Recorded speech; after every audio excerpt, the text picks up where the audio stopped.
الحمد لله رب العالمين والعاقبة للمتقين والصلاة والسلام على سيد الأنبياء والمرسلين وعلى آله وأصحابه ومن تبعهم بإحسان إلى يوم الدين.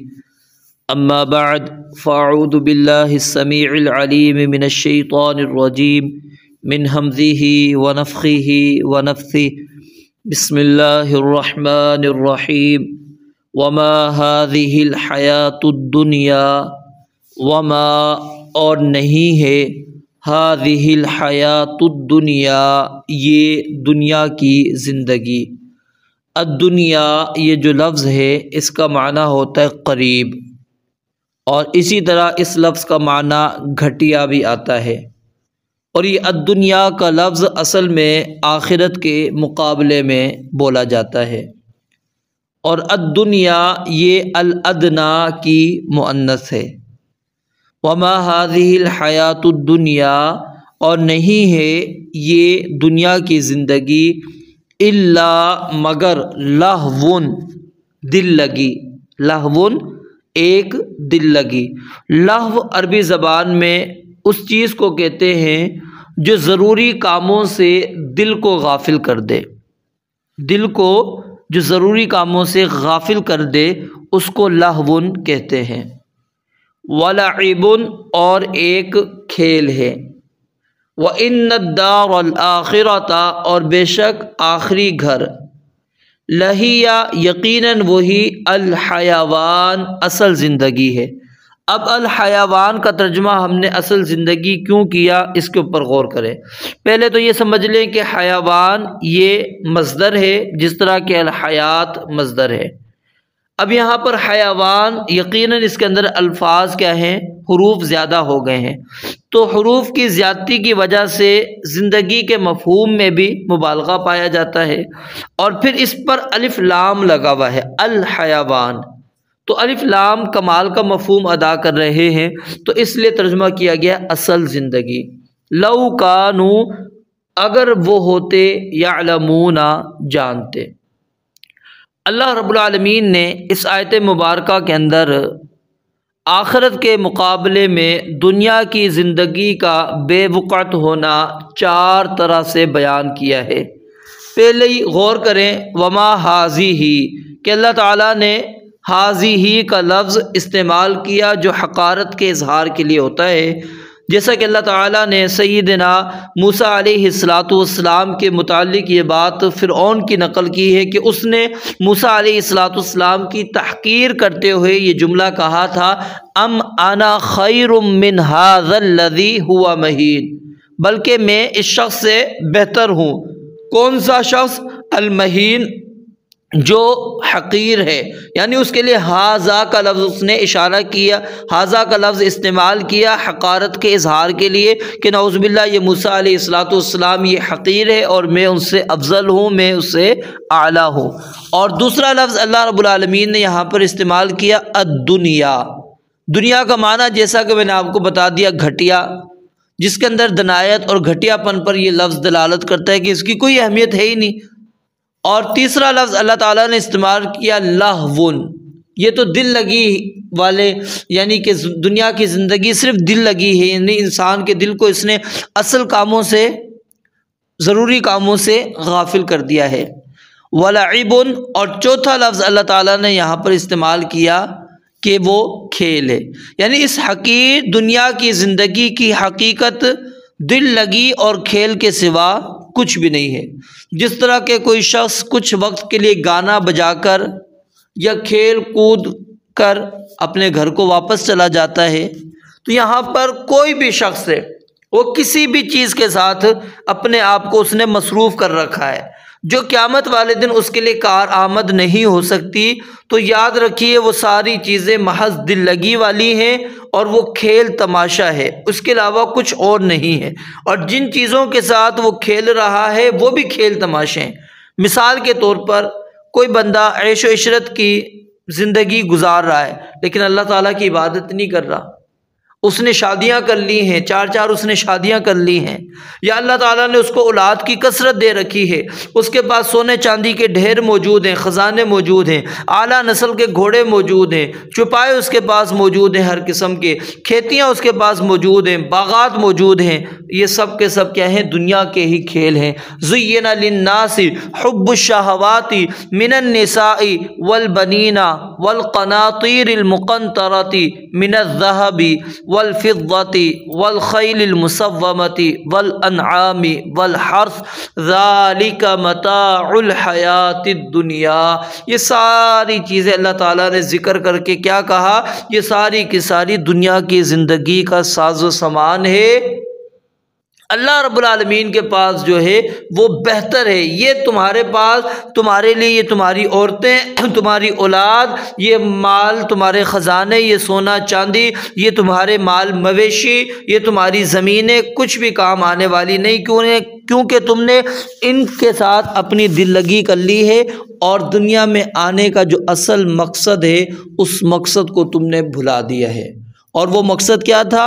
وَمَا خَلَقْتُ الْجِنَّ وَالْإِنسَ إِلَّا لِيَعْبُدُونَ، کہ میری عبادت کرنی ہے، میری عبادت کرنی۔ الَّذِي خَلَقَ الْمَوْتَ وَالْحَيَاةَ لِيَبْلُوَكُمْ أَيُّكُمْ أَحْسَنُ عَمَلًا، کہ موت و حیات اس لیے رکھی تاکہ دیکھا جائے کہ کون تم میں سب سے اچھے عمل کر آتا ہے۔ تو غور کیجئے اس آیت کے اوپر جو میں نے سورہ آل عمران کی آپ کے سامنے پڑھی، یعنی اگر انسان یہ ساری چیزیں اس کے ساتھ، اس کے پاس موجود ہیں، اور وہ ان کے ساتھ دل لگی اس نے لگا لی ہے، اور وہ چیزیں ساری کی ساری اس کو اللہ تعالیٰ کے ذکر سے غافل کر کے بیٹھی ہوئی ہیں، وہ اللہ تعالیٰ کی عبادت سے غافل کر کے بیٹھی ہوئی ہیں، دل صرف انسان کا انہی چیزوں پر لگا ہوا ہے، تو یاد رکھ لینا چاہیے یہ صرف اور صرف کیا ہے؟ متاع الحیات الدنیا، دنیا کی زندگی کا ساز و سامان ہے۔ لیکن ایک وقت آئے گا 60 سال 70 سال 80 90 سال کی زندگی گزار کر، موت کے دروازے سے گزر کر اس جہان میں تمہیں پہنچنا ہوگا جہاں کی زندگی دائمی ہے، ابدی ہے۔ لیکن وہ شخص بڑا ہی بد نصیب ہے کہ جس نے اس دنیا کی زندگی کو صرف کھیل کے اندر مصروف رکھا، دل لگی کے اندر ہی مصروف رکھی، دائمی زندگی کی اس نے فکر نہیں کی۔ تو اللہ کہتے ہیں وَمَا هَذِهِ الْحَيَاةُ الدُّنْيَا إِلَّا لَهْوٌ وَلَعِبٌ، لوگو یہ بات اچھی طرح سمجھ لو، یہ دنیا کی زندگی حقیر ترین زندگی ہے، اس کی زندگی کی حقیقت صرف کیا ہے؟ ایک دل لگی اور کھیل والی ہے۔ اعلموا انما الحیاۃ الدنیا لعب ولہو وتفاخر بینکم وتکاثر فی الاموال والاولاد، اللہ کہتے ہیں صرف انسان یہ زندگی اسی چیز کے اندر گزار دیتا ہے کہ میں کس طرح اپنے مالوں کو بڑھا دوں، اپنی اولادوں کو کس طرح بڑھا دوں، صرف فخر کرنے کے لیے، اور کوئی دنیا کی حقیقت نہیں۔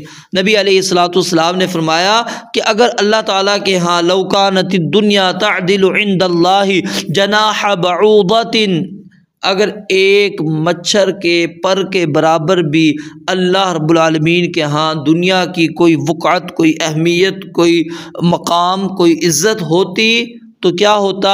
ما سقا کافرا منہا شربۃ ماء، تو اللہ رب العالمین ایک کافر کو ایک گھونٹ بھی پینے نہیں دیتا، کسی بھی کافر کو ایک گھونٹ بھی نہیں ملتا پانی کا۔ آج ہم جائزہ لیں، ذرا دیکھیں تو ہمیں دنیا کے اندر کافر بڑی عیش و عشرت کے اندر نظر آئیں گے، بڑی نعمتوں کے اندر نظر آئیں گے۔ تو یہ حقیقت ہے اس چیز کی کہ یعنی اللہ کے ہاں اس دنیا کی کوئی اہمیت نہیں، اگر ہوتی تو کسی کافر کو گھونٹ بھی نہ ملتا۔ نبی علیہ الصلوۃ والسلام نے اس دنیا کی حقارت کو مزید صحابہ کرام رضوان اللہ علیہ مجمعین کے سامنے اس انداز سے بھی واضح طور پر بیان کر دیا۔ ایک موقع پر مری ہوئی بکری کا بچہ صحابہ کرام گھسیٹ کر لے کر جا رہے تھے، تو آپ علیہ الصلوۃ والسلام نے فرمایا کہ کیوں نہیں تم اس سے نفع حاصل کر لیتے؟ کہا کہ اللہ کے نبی علیہ الصلوۃ والسلام یہ تو مر چکی ہے، یہ تو مر چکی ہے، اب اس سے کیا نفع حاصل کرے؟ کہا کہ جس طرح تم اس کے اب اس سے تمہارا کوئی تعلق نہیں ہے، تم سمجھتے ہو کہ کوئی ضرورت، کوئی فائدے کی چیز ہمارے لیے نہیں ہے، یا بکری کا بچہ، اللہ کے ہاں اس سے بھی زیادہ اس دنیا کی وقعت ہے۔ اللہ کو دنیا کوئی ضرورت نہیں ہے، اسی لیے تو دنیا سجن المومن کہا گیا ہے نا، وجنت الکافر، کہ دنیا مومن کے لیے قید خانہ ہے۔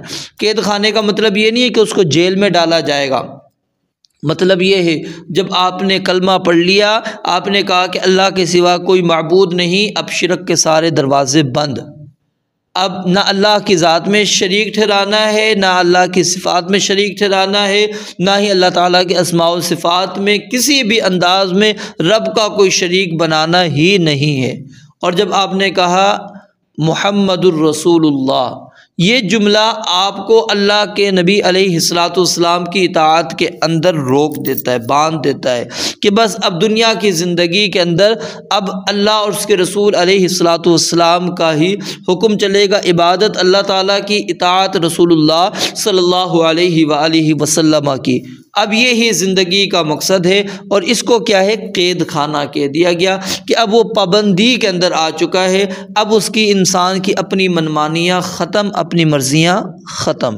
تو یہ دنیا کی زندگی صرف کھیل و تماشا ہے، دل لگی کا معاملہ ہے، اور اللہ کہتے ہیں اس کی کوئی حقیقت نہیں ہے۔ وَإِنَّ الدَّارَ الْآخِرَةَ لَهِيَ الْحَيَوَانُ، اور یاد رکھو اصل جو زندگی ہے وہ آخرت کی زندگی ہے، اصل زندگی آخرت کی زندگی ہے، کیونکہ وہ دائمی ہے، وہاں پر زوال نہیں ہے، فنا نہیں ہے، ختم ہونا نہیں ہے۔ اور اللہ نے جو یہ نعمتیں دی ہیں، یہ تو نعمتیں کیا ہیں، معمولی ہیں۔ قیامت والے دن جو جنت کے اندر اہل ایمان کو اللہ تعالیٰ نے عطا کرنی ہے، ما لا عین رأت ولا اذن سمعت ولا خطر علی قلب بشر۔ اللہ اکبر، غور کریں اس حدیث مبارکہ کے اوپر کہ کسی آنکھ نے وہ نعمتیں دیکھی نہیں، کسی کان نے ان نعمتوں کے بارے میں سنا نہیں، کسی کے دل پر اس کا وسوسہ خیال بھی نہیں آیا ہوگا۔ بندہ کہہ سکتا ہے نا، چلو میں نے دیکھی نہیں ہے، سنی نہیں ہے، دل تو سوچ سکتا ہے نا، دل کو بھی اللہ کہتے ہیں کبھی دل پر وسوسہ اور خیال بھی نہیں آئے گا۔ جو انسان کو ہم نے قیامت والے دن جنتوں میں اللہ رب العالمین نے اہل ایمان کے لیے جو نزلا من غفور الرحیم، اللہ رب العالمین نے مہمان نوازیاں تیار کر رکھی ہیں، جو ان کے لیے وَلَكُمْ فِيهَا مَا تَشْتَهِي أَنفُسُكُمْ، جو تم چاہو گے تمہیں ملے گا، جو تم مطالبہ کرو گے تمہیں وہاں پر حاضر چیز ملے گی۔ تو اب اس آخرت کے مقابلے میں ہم اس دنیا کی زندگی کو ترجیح دیں، کتنی بے وقوفی والی بات ہے کہ ہم اپنے دنیا میں آنے کے اصل مقصد کو بھول جائیں، اس دنیا کے پیچھے لگے رہیں۔ انسان کی تو حرص یاد رکھیے وہ بھرتی نہیں ہے، ایک وادی سونے کی مل جائے تو دوسری چاہے گا، دوسری مل جائے تیسری چاہے گا، تیسری مل جائے چوتھی چاہے گا۔ الہاکم التکاثر، تمہیں تمہاری اس مال کی کثرت نے غافل کر دیا تھا، حتی زرتم المقابر، کب تک تم غفلت کے اندر پڑے رہو گے، جب تک کہ تم قبرستان کے اندر، قبر کے اندر نہیں چلے جاتے۔ غور کریں یہاں پر کہ انسان کی اس کیفیت کو اللہ تعالیٰ نے بالکل واضح بیان فرما دیا، اور نبی علیہ السلام نے فرمایا، یہ حدیث قدسی ہے کہ اللہ تعالیٰ فرماتے ہیں، ابن آدم تفرغ لعبادتی، تو اپنے آپ کو میری عبادت کے لیے فارغ کر دے، خالی کر دے، بالکل کیا ہوگا، میں تیری پریشانیاں، تیری تکالیف اس کو ختم کر دوں گا، تیری فقیری کو ختم کر دوں گا، اور ساتھ میں کیا ہوگا، میں تجھے نعمتیں بھی عطا کروں گا۔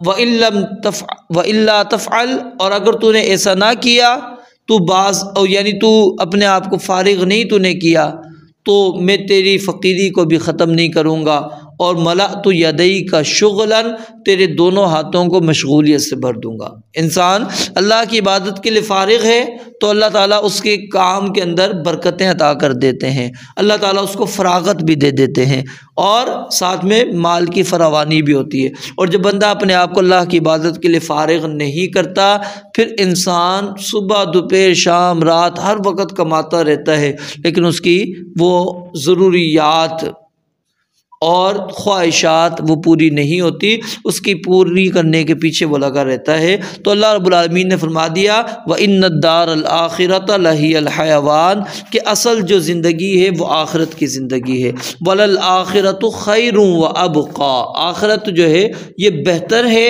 اور پائیدار ہے۔ اللہ تعالیٰ فرماتے ہیں یہ پائیدار ہے۔ بل تؤثرون الحیات الدنیا تم تو دنیا کی زندگی کو ترجیح دیتے ہو۔